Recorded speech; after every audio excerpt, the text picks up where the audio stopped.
নিজেই চিন্তা করেন, দুনিয়ায় মুসলমানের সংখ্যা ছিল 313, তখন ময়দান ছেড়ে কেউ পালায় নাই, অথচ তরবারি ছিল মাত্র একটা, ঘোড়া ছিল মাত্র 2টা, তবু হীনমন্যতা কাপুরুষতার পরিচয় দেয় নাই।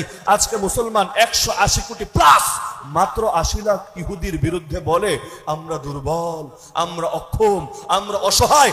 আর কত কোটি হলে তোমরা বলবা আমরা অসহায় না আমরা শক্তিশালী? অথচ একাধিক মুসলিম কান্ট্রির পারমাণবিক বোমা পর্যন্ত আছে।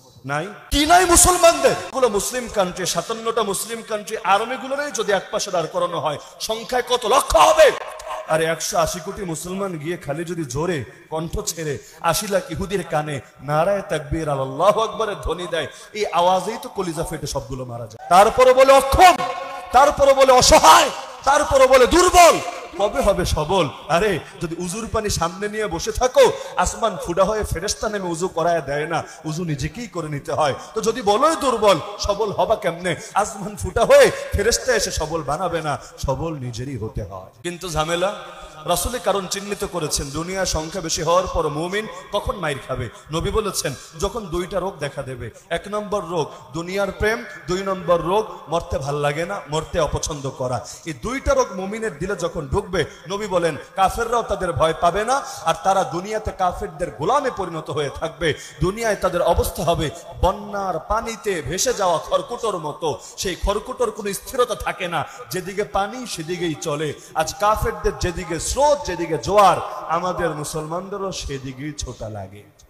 ফতোয়ায় স্বামী খুলেন, আরবিতে এই ফতোয়াটা পেয়ে যাবেন, ইমরাআতুন সুবিয়াত বিল মাশরিক ওয়াজাবা আলা আহলিল মাগরিব আন ইউখাল্লিসুহা।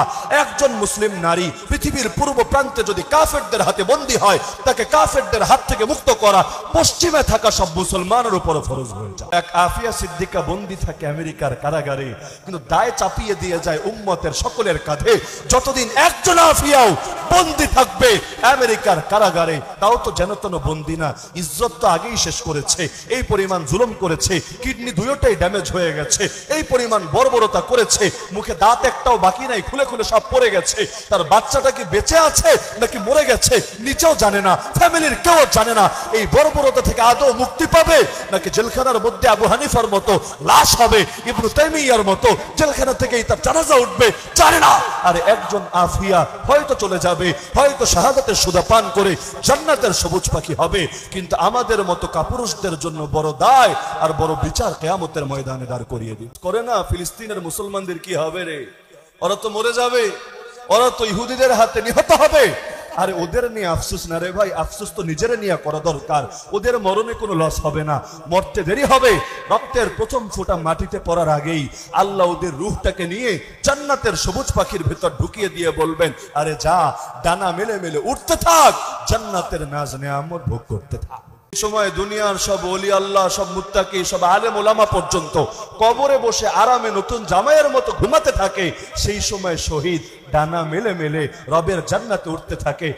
আলী রাদিয়াল্লাহু আনহু এক ভাই জাফর রাদিয়াল্লাহু আনহু, নবী এক যুদ্ধে তাকে সেনাপতি বানিয়েছিলেন। তিনি এক হাত দিয়ে, ডান হাত দিয়ে ইসলামের ঝান্ডাকে ধরে রেখেছিলেন। হঠাৎ এক কাফের এসে কোপ মেরে ডান হাতটা কেটে ফেললো। আরে হাত গেছে যাবে, তাই বলে কালেমার পতাকা মাটিতে পড়বে, এটা কি মেনে নেওয়া যায় নাকি? সঙ্গে সঙ্গে খপ করে বাম হাত দিয়ে ধরে ফেললেন। অমনি কাফের এসে কোপ মেরে বাম হাতটাও কেটে ফেললো। 2 হাত গেছে, আরে যাক না, তবু ঈমানের পতাকা মাটিতে পড়বে, এটা তো মেনে নেওয়া যায় না। অবশিষ্ট অংশ দিয়ে, নিজের বাহু দিয়ে কোন রকম সেই কালেমার পতাকাকে সমুন্নত করে রাখলেন। তবুও কাফেরের মন গলল না, চূড়ান্ত আঘাত এনে তাকে শহীদ করে দিল। শেষ মুহূর্ত পর্যন্ত আল্লাহর বান্দা কালেমার পতাকা মাটিতে পড়তে দেন নাই। নবীর কানে যখনই আওয়াজ আসলো, আল্লাহ তাআলা জিবরিলের দ্বারা, ওহীর দ্বারাই নবীকে অবগত করিয়েছিলেন।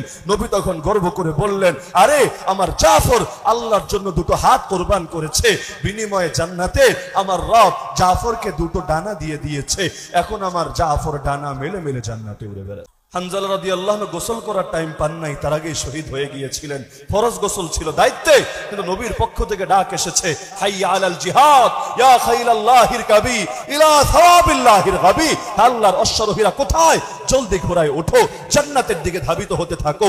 আরে ঘোষকের ঘোষণা আসার পর কিভাবে মুমিন বান্দা এমনি সময় অতিবাহিত করতে পারে? সেই মুহূর্তে নেমে পড়লেন, শহীদ হয়ে গেলেন। নবী বলেন, আরে আমার হানজালাকে ফেরেশতারা উপরে তুলে নিয়ে গোসল দিয়ে এনেছে। এজন্য নামই হয়ে গেছে হানজালা গাসিলুল মালাইকা। হানজালা এমন ফেরেশতা যারে মরার পরে ফেরেশতারা গোসল দিয়ে এনেছে। তো শাহাদাতে লসটা কোথায়? শাহাদাত হলো সেই মধু, দিলের মধ্যে গেঁথে নেন। শাহাদাত হলো সেই মধু, যেই মধুর জন্য লোকে জান্নাত ছেড়ে পর্যন্ত চলে আসতে চাইবে। রাসূল বলেন, একবার যদি কেউ জান্নাতে ঢুকতে পারে, গোটা দুনিয়ার মালিক বানিয়ে দেওয়া হবে, এক নায়ক বানিয়ে দেওয়া হবে। এই অফার দিলেও দুনিয়ায় পুনরায় কেউ ফিরতে চাইবে না। একটা শ্রেণী বাদে তারা ছটফট করবে দুনিয়ায় ফিরে আসার জন্য। তারা কারা? কিয়ামতের পরে করবে। শুধু তাই না, আজকালও যারা শহীদ হয়ে আছে, সারাদিন ডানা মেলে মেলে জান্নাতে উড়ে বেড়ায়, সন্ধ্যাবেলায় আরশের নিচে ঝুলন্ত দীপাধার আছে, সেখানে এসে আশ্রয় নেয়, রহমানের উদ্দেশ্যে সেজদায় পড়ে যায়। রহমান বলেন, বান্দা কিছু চা না, কারণ আল্লাহ তো চাইলে খুশি, না চাইলে বেজার। বান্দা কিছু চা। শহীদরা বলে, আল্লাহ কি চাওয়ার বাকি আছে? যা চেয়েছি তা তো দিয়েছই, যা কোনোদিন কল্পনায় আসে নাই তাও তো তুমি দিয়েছো। তবু আল্লাহ বলবে না, তোরে চাইতে হবে।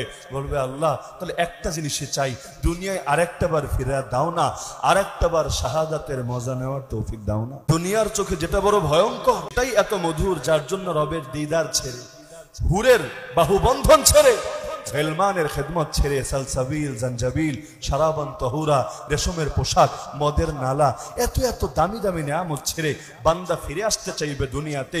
কি মধু আর কি মজা যে এর মধ্যে লুকায় আছে! এই মধু যে পান করে নাই, সে জীবনেও টের পাবে না, পাওয়ার সম্ভাবনা।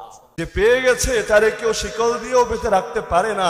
দেখেন না, ছটফট করে সব আমার সামনে থেকে, আমি উহুদ পাহাড়ের পেছন থেকে জান্নাতের সুঘ্রাণ পাচ্ছি।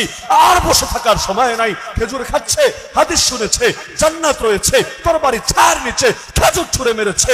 এতগুলো খেজুর খাবো, তারপর ময়দানে ঝাঁপিয়ে পড়বো, এত সময় আমার নাই। সেই যে নেমেছে, আল্লাহর বান্দা আল্লাহর সঙ্গে কৃত ওয়াদা পূরণ করে শহীদ হয়ে জান্নাতের সবুজ পাখি হয়ে গেছে।